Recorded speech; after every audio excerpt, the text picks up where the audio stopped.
Сегодня у нас будет благотворительная акция под названием «Спасти налима».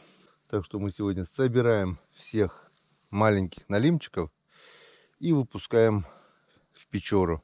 Вот, друзья, самые интересные, самые волнительные, самое приятное чувство, когда рыбу не только ловишь, но также и помогаешь разводиться.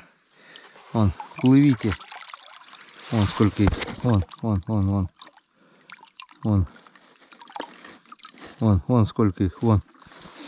Вон сколько их видно, да? Живите и плодитесь. Только не попадайтесь в пасть щуки, пасть себе подобных. Вон сколько мы их выпустили, больше сотни. Будут привыкать к чистой воде, к такой акватории. Плодитесь на здоровье.